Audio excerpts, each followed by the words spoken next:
Assalamualaikum warahmatullahi taala wabarakatuh. Selamat pagi teman-teman. Apa kabar kalian hari ini? Semoga Allah selalu merahmati kita semua dengan kesehatan dan perlindungan di setiap harinya. Perkenalkan, nama saya Rina Puspitasari dari program bimbingan konseling Islam. Pada kali ini saya akan menayangkan hasil presentasi yang telah saya buat dengan tema hubungan self-efficacy pada remaja pecandu narkotika di masa rehabilitasi.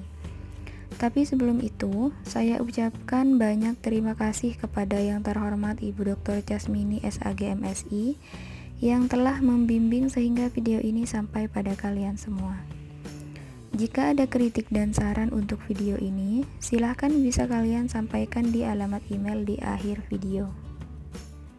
Oke, tanpa berlama-lama lagi, kita langsung saja masuk pada pembahasan kita pagi hari ini. Ada 3 pokok pembahasan. Yang pertama, pendahuluan. Yang kedua, kerangka teori. Yang ketiga, metode penelitian. Mari langsung saja kita masuk pada bagian pendahuluan. Berbicara tentang narkotika, kasus penyalahgunaan obat-obatan terlarang di Indonesia ini semakin meningkat di setiap tahunnya. Hal ini berdasarkan data dari Badan Narkotika Nasional yang sering kita sebut BNN. Hal itu menjadi keresahan setiap negara karena dapat menyebabkan kerugian yang sangat besar. Dan yang paling memprihatinkan ketika korban dari narkotika tersebut adalah remaja perempuan dan laki-laki. Di usia mereka yang masih labil dan mempunyai keingintahuan yang tinggi, menjadi salah satu alasan bagi mereka untuk kenal lebih dekat dengan narkotika. Narkotika mempunyai dampak negatif yang sangat luas, baik secara fisik, psikis, ekonomi, sosial, budaya, hankam, dan lain sebagainya. Bila penyalahgunaan narkoba tidak diantisipasi dengan baik, maka akan merusak bangsa dan negara kita. Oleh karena itu, diperlukan kerjasama yang baik dari seluruh komponen bangsa untuk penanggulangan penyalahgunaan narkotika. Selanjutnya, apa sih narkotika?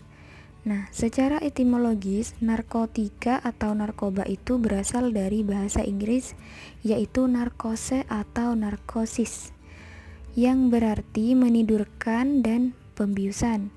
Narkotika berasal dari bahasa Yunani, yaitu narke atau narkam, yang berarti terbius sehingga tidak merasakan apa-apa. Narkotika berasal dari perkataan narkotik, yang artinya sesuatu yang dapat menghilangkan rasa nyeri dan dapat menimbulkan efek stupor. Sedangkan menurut istilah kedokteran, narkotika adalah obat yang dapat menghilangkan terutama rasa sakit dan rasa nyeri yang berasal dari daerah viresal atau alat-alat rongga dada dan rongga perut. Juga dapat menimbulkan efek stupor atau bengong yang lama dalam keadaan yang masih sadar, serta menimbulkan adiksi atau kecanduan. Sekarang kita lanjut ke jenis-jenis narkotika. Apa aja sih jenis-jenisnya? Ternyata jenis-jenisnya tuh banyak banget teman-teman. Ada yang bisa disuntikan, dihisap, dibakar, dan lain sebagainya. Nah, di sini saya mengambil kesimpulan bahwa jenis-jenis narkotika itu ada opium. Opium itu getahnya berwarna putih yang keluar dari kotak biji tanaman, pepper semi, parfum, yang kemudian membeku dan mengering berwarna hitam coklat dan diolah menjadi candu mentah atau candu kasar. Terus yang kedua itu morfin. Dalam dunia pengobatan digunakan untuk bahan obat penenang dan obat untuk menghilangkan rasa sakit atau nyeri, yang bahan bakunya berasal dari candu atau opium. Dan yang ketiga ada ganja.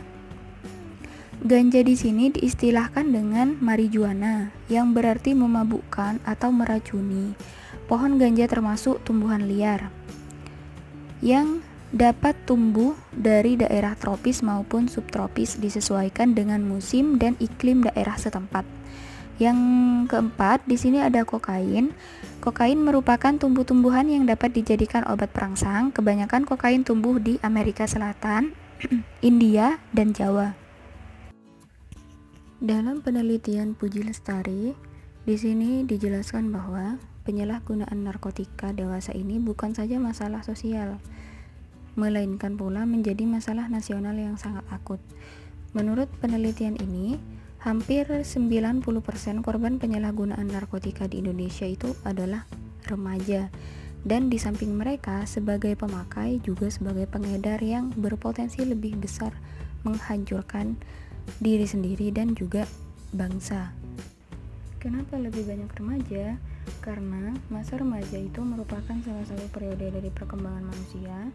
Masa ini merupakan masa perubahan atau peralihan dari masa kanak-kanak ke masa dewasa yang meliputi perubahan biologis, perubahan psikologis, dan perubahan sosial.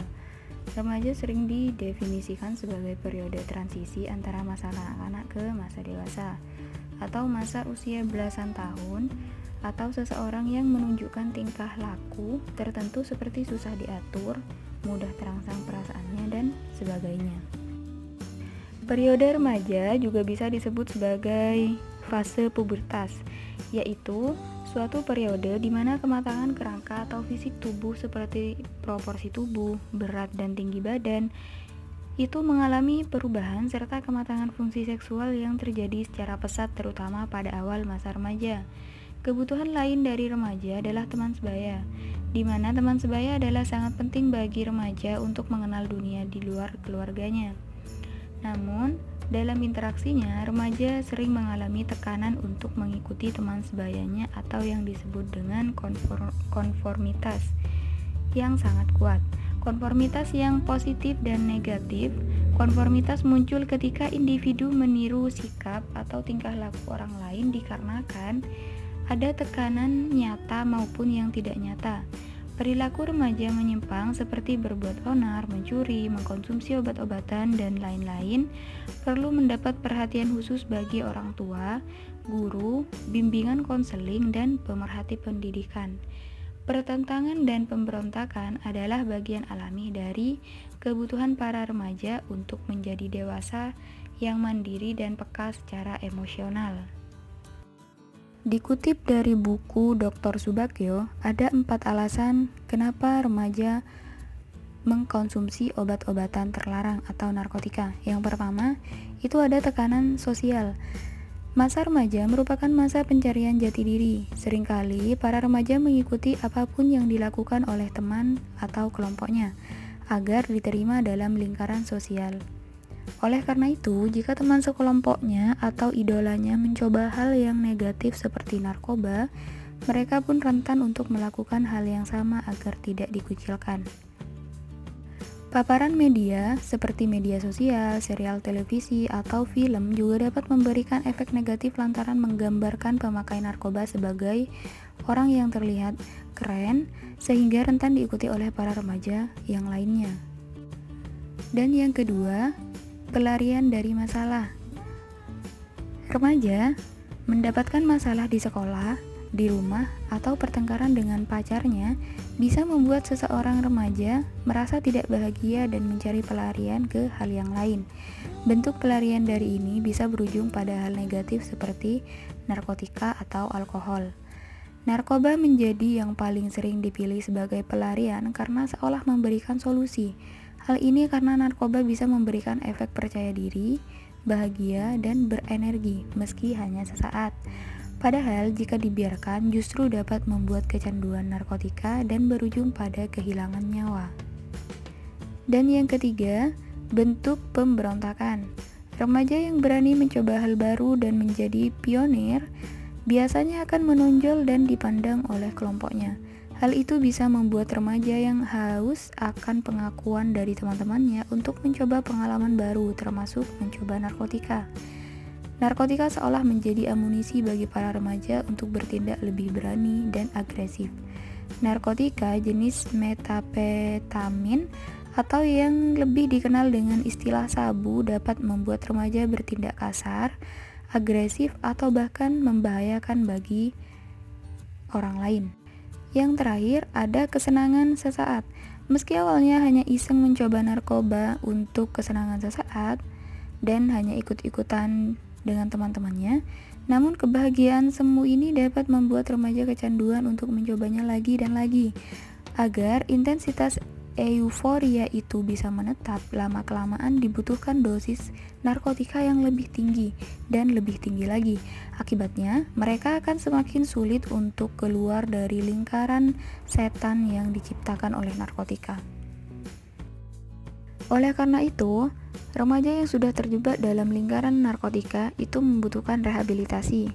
Nah, menurut Dr. Subagyo, rehabilitasi itu adalah pemulihan kesehatan jiwa dan raga yang ditunjukkan pada para pecandu narkoba yang sudah menjalani program kuratif.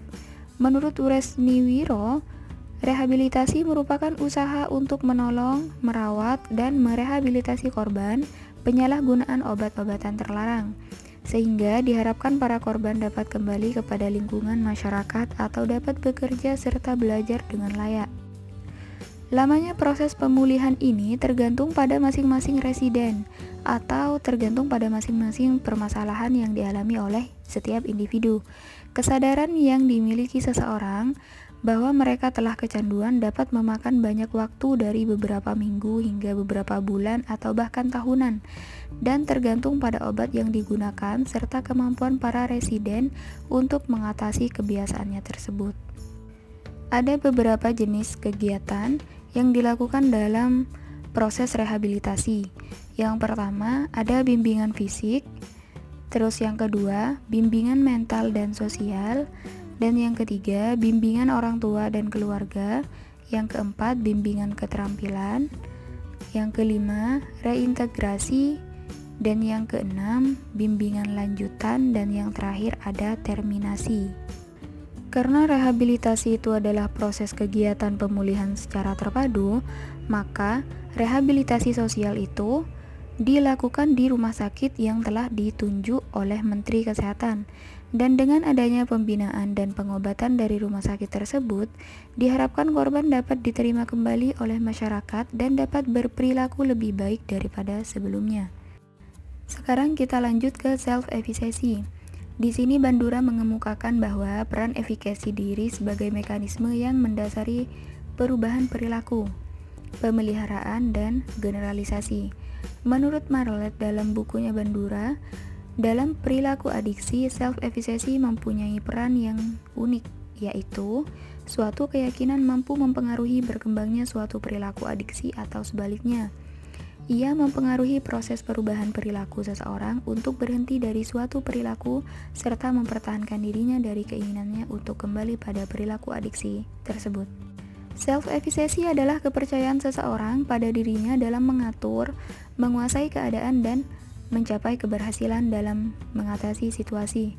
Self-efficacy bersifat spesifik dan sesuai situasi target yang hendak dicapai. Bandura menggunakan istilah self-efficacy mengacu pada belief atau keyakinan tentang kemampuan seseorang untuk mengorganisasikan dan melaksanakan tindakan dalam pencapaian hasil. Dengan kata lain, keberhasilan seorang pecandu yang sedang masa rehabilitasi tidak hanya bergantung pada terapi dan obat-obatan saja, akan tetapi juga bagaimana efikasi diri pecandu agar tetap baik dan optimis menyikapi masa pemulihan. Dan pada masa pemulihan, pemakai akan dihadapkan pada high risk situation, keyakinan bahwa ia dapat lepas dari narkotika dan pulih sehingga bisa kembali pada masyarakat. Seberapa lama ia bertahan dan apa yang dirasakannya.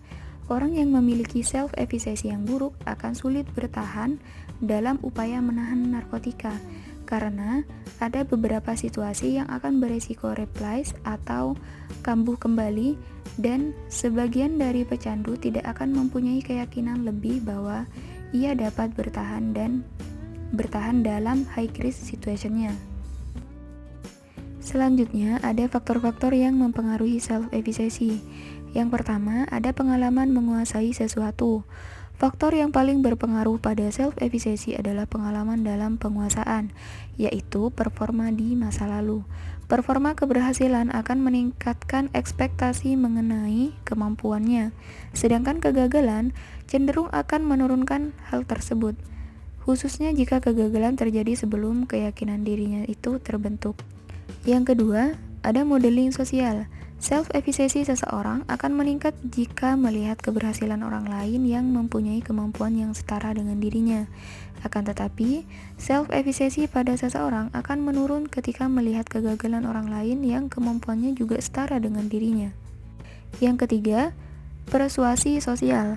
Persuasi sosial berhubungan dengan dukungan dan kritik dari sumber yang dipercaya, yaitu dari keluarga, teman sebaya, dan lain sebagainya. Persuasi dari orang lain dapat meningkatkan atau menurunkan self-efficacy seseorang. Yang terakhir, ada kondisi fisik dan emosional. Kondisi fisiologis dan emosional seseorang juga menjadi faktor self-efficacy. Seseorang cenderung mengandalkan kondisi fisik dan emosi mereka untuk menilai kemampuannya. Emosi yang kuat biasanya mengurangi performa ketika seseorang mengalami ketakutan yang kuat, kecemasan yang akut, atau stres yang tinggi. Sedangkan seseorang yang ragu akan kondisi fisik dan emosi mereka, maka akan mempunyai self-efficacy yang melemah. Selanjutnya ada aspek-aspek self-efficacy. Yang pertama, ada level tingkatan. Aspek ini mengacu pada tingkat kesulitan tugas. Self-efficacy yang tinggi akan merasa bahwa dirinya memiliki kemampuan menguasai permasalahan yang sulit dan rumit. Sedangkan individu yang mengalami self-efficacy yang rendah akan meyakini bahwa mereka hanya mampu melakukan tugas yang mudah dan sederhana saja. Yang kedua, ada generality atau keadaan umum. Aspek ini mengacu pada variasi situasi di mana individu merasa yakin akan kemampuan dirinya. Individu menilai dirinya akan kemampuan yang dimiliki dengan bermacam-macam aktivitas dan situasi tertentu. Individu dengan self-efficacy yang tinggi merasa akan menyelesaikan tugasnya dalam kondisi apapun. Sedangkan individu dengan self-efficacy yang rendah akan merasa bahwa dirinya hanya memiliki kemampuan bertindak pada situasi yang terbatas. Yang terakhir ada strength atau kekuatan. Aspek ini mengacu pada seberapa yakin individu dengan kemampuannya dalam menyelesaikan.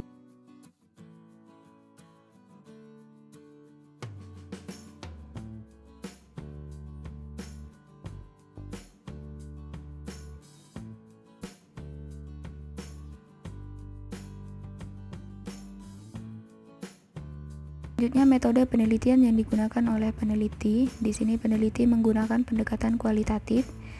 Pendekatan kualitatif sebagaimana yang dikemukakan oleh Bogdan dan Taylor yang dikutip oleh Lexi J. Moleong, yaitu prosedur penelitian yang menghasilkan data deskriptif berupa kata-kata tertulis atau lisan dari orang-orang dan perilaku yang dapat diamati.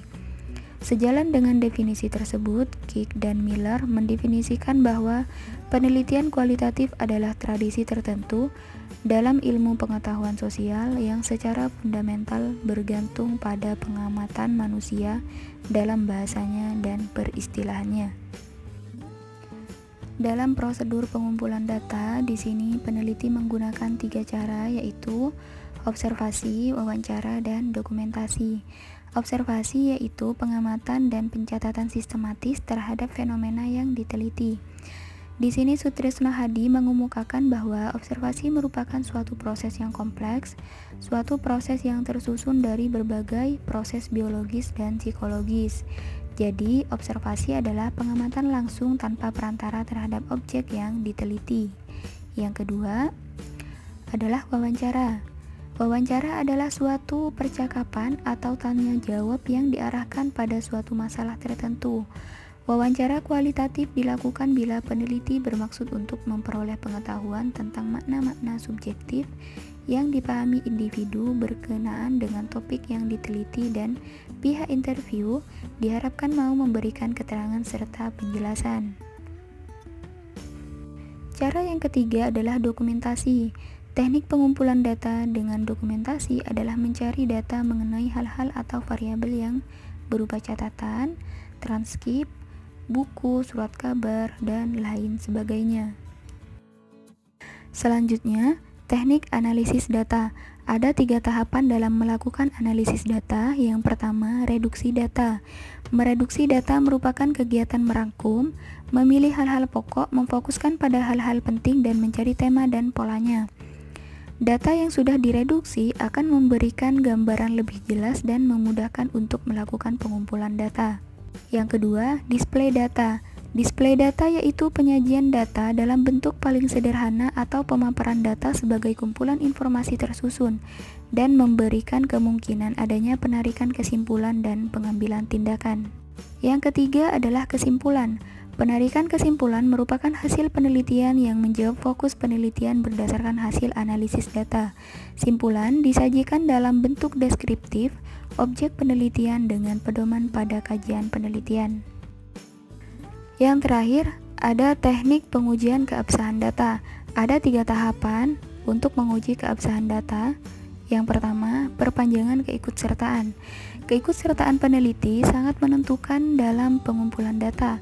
Dengan perpanjangan keikutsertaan, peneliti akan banyak mempelajari dan dapat menguji ketidakbenaran informasi yang diperkenalkan oleh distorsi.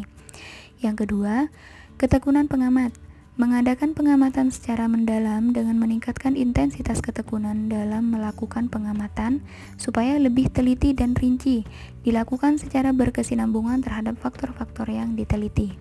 Yang ketiga, ada triangulasi. Triangulasi adalah teknik pemeriksaan yang memanfaatkan sesuatu yang lain di luar data itu untuk keperluan pengecekan atau sebagai pembanding terhadap data yang kita dapat.